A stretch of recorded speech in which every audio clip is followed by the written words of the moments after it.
Oi, pessoal! Sejam bem-vindos a mais uma aula de Libras. Nessa terceira unidade, focaremos sobre os estudos linguísticos da Libras. Nas unidades anteriores, você aprendeu que a história dos surdos é uma história de dominação, que atualmente os surdos têm sido compreendidos como uma minoria linguística e cultural e não como pessoas deficientes, que a educação que se almeja hoje para os surdos é uma educação bilíngue e que o intérprete educacional não é o professor particular do surdo, mas aquele que torna possível a comunicação e a interação dentro do ambiente escolar, que a Libras é a primeira língua do surdo e o português a segunda língua, que a escola inclusiva representa um ganho social, apesar de ainda estar em processo de construção. Bom, na terceira unidade, você vai conhecer mais de perto a língua utilizada pelas pessoas surdas no Brasil, a língua brasileira de sinais, conhecida também como Libras ou como LSB.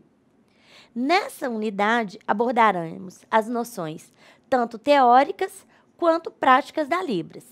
No campo teórico, você descobrirá as diferenças entre língua e linguagem e verá que o sinal pode ser segmentado em unidades menores, assim como as palavras da língua portuguesa também o podem. Irá descobrir também qual é a função do alfabeto manual na Libras, e esta língua, a exemplo das línguas orais, também apresentam variações linguísticas. Ou seja, a Libras sinalizada em Minas Gerais pode apresentar características distintas da Libras carioca, por exemplo. Essa unidade irá prepará-lo para o estudo prático da Libras, que será iniciado em profundidade na próxima unidade, mas que já estará sendo esboçado nesse momento. Bom, vamos começar?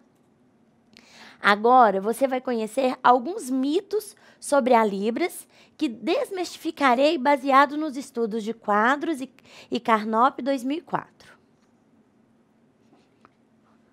Um dos mitos é que a língua de sinais seria uma mistura de pantomima e gesticulação concreta, incapaz de expressar conceitos abstratos. O segundo mito da língua de sinais é que haveria uma única e universal língua de sinais, usada por todas as pessoas surdas. O terceiro mito é que haveria uma falha na organização gramatical da língua de sinais, que seria derivada das línguas de sinais, sendo um pidgin, sem estrutura própria, subordinado e inferior às línguas orais. O quarto mito diz que a língua de sinais seria um sistema de comunicação superficial, com conteúdo restrito, sendo estética e expressiva linguisticamente inferior ao sistema de comunicação oral. O quinto mito diz que as línguas de sinais derivariam da comunicação gestual espontânea dos ouvintes. E o sexto mito coloca que as línguas de sinais, por serem organizadas espacialmente, estariam representadas no hemisfério direito do nosso cérebro, uma vez que esse hemisfério é responsável pelo processamento de informações espacial, enquanto o lado esquerdo pela linguagem. Bom, o primeiro mito que fala que a língua de sinais seria uma mistura de pantomima e gesticulação concreta, que é incapaz de expressar conceitos abstratos, é mentira. Não é só entender sinais como gestos. Os sinais são palavras.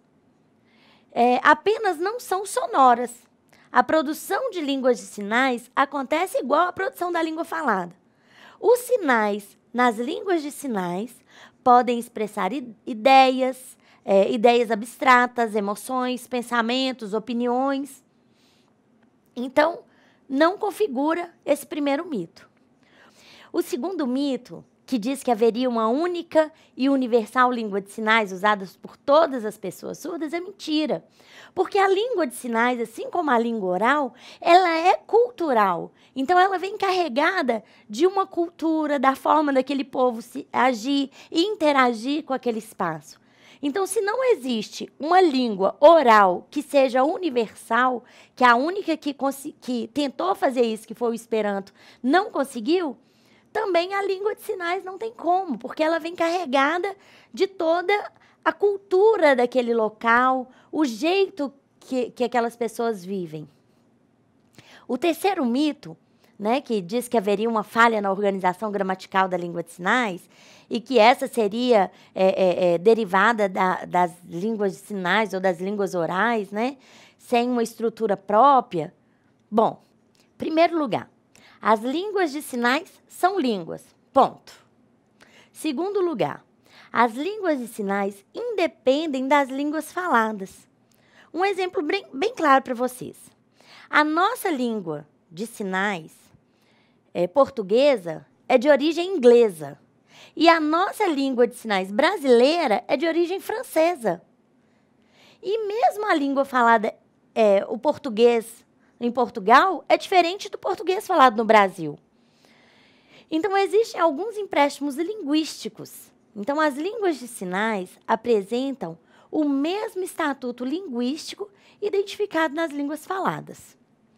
O quarto mito, que diz que a língua de sinais seria um sistema de comunicação superficial, com conteúdo restrito, sendo simplesmente estética e expressiva e linguisticamente inferior à comunicação oral.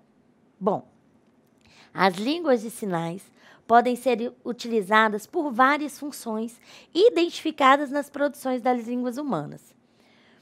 Pode usar a língua de sinais para produzir um poema, uma história, um conto, uma informação, um argumento. Pode, com a língua de sinais, opinar, criticar, aconselhar. E existem outras e várias possibilidades. A língua de sinais não é inferior a nenhuma outra língua. E é reconhecida como qualquer outra língua, seja oral ou seja a própria língua de sinais. O quinto mito, que diz que as línguas de sinais derivariam da comunicação gestual espontânea dos ouvintes, é outra mentira.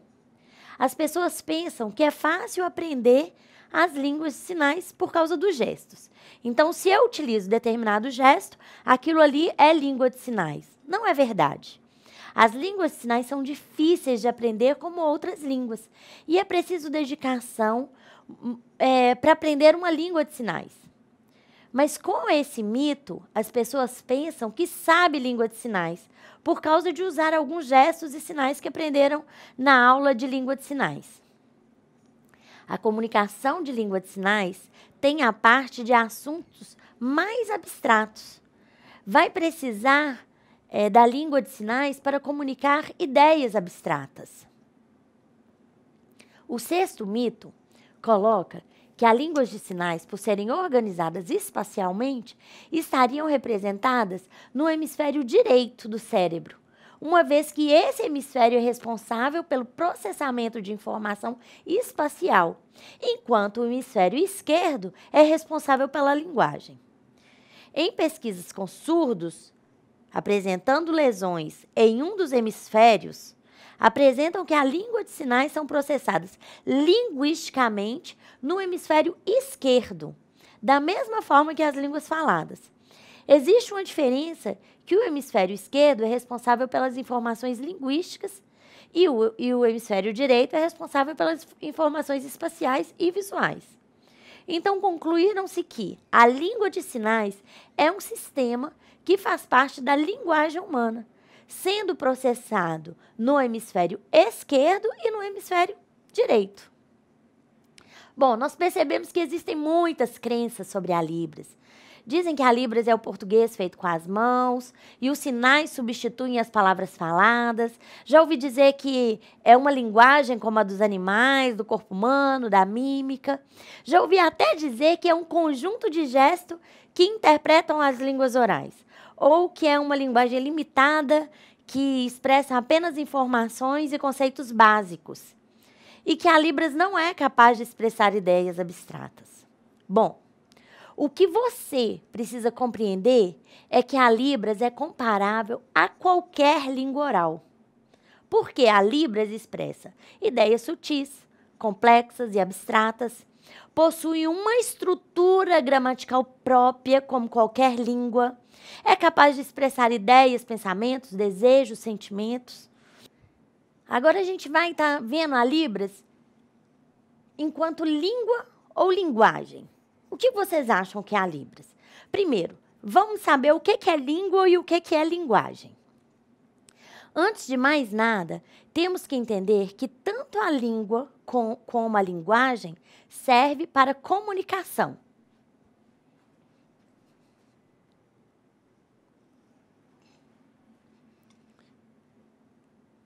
A comunicação é uma forma como as pessoas se relacionam entre si, dividindo e trocando experiências, ideias, sentimentos, informações, modificando mutuamente a sociedade onde estão inseridos. Sem a comunicação, cada um de nós estaria isolado do mundo. Preciso deixar claro para você que linguagem é o ato da comunicação, o mecanismo que utilizo para repassar mensagem. E essa pode ser verbal, na forma escrita, ou não verbal, através de expressões corporais, placas de trânsito, etc. Então, existem muitos tipos de linguagem, como, por exemplo, a linguagem corporal.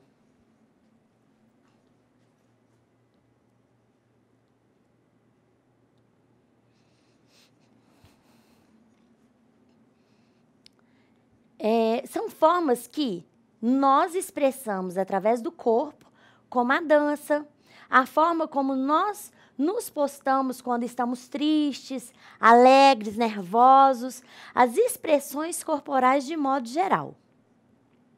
Temos também a linguagem musical.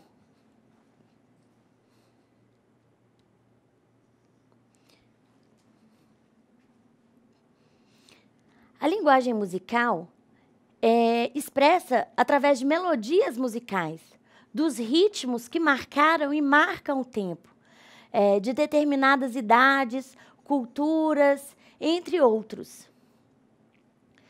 A nossa próxima linguagem é a linguagem visual.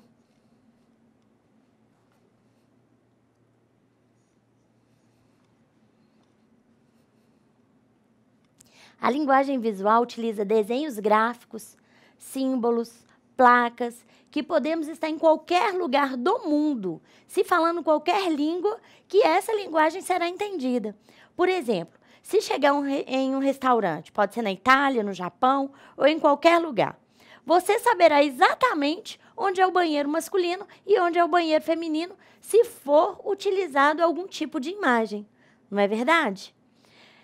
E até mesmo existe um outro tipo de linguagem, que é a linguagem animal.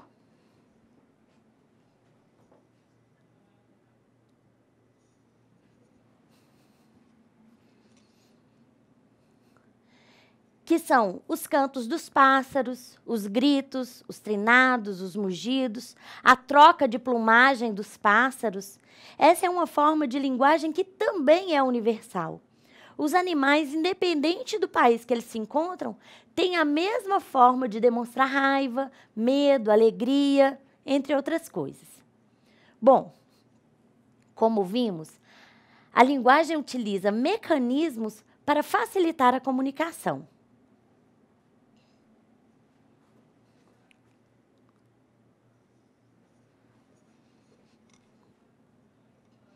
De acordo com Aurélio, língua é o conjunto de palavras e expressões usadas por um povo, uma nação. É um conjunto de regras de sua gramática, idioma. A língua é normativa, segue regras, tem em sua estrutura um sistema formal. Ou seja, a língua é um instrumento de comunicação inerente do ser humano, sendo composta por regras gramaticais que possibilitam um determinado grupo de falantes consiga produzir enunciados que lhes permitam a comunicação e a compreensão das pessoas. Aqui sim se enquadra a Libras, pois possui, assim como as línguas orais, uma estrutura própria, sintaxe, semântica, pragmática, tudo muito bem definido, que explicaremos nas aulas posteriores. O que realmente falta é o conhecimento da sociedade a respeito dessa língua tão rica. Agora que refletimos um pouco sobre a questão dos mitos, língua e linguagem, estamos mais preparados para aprender essa nova língua que é a Libras. Para compreender um pouco mais o assunto abordado, vá até a sua sala, leia os textos disponibilizados, o caderno didático, assistam às outras videoaulas, ok?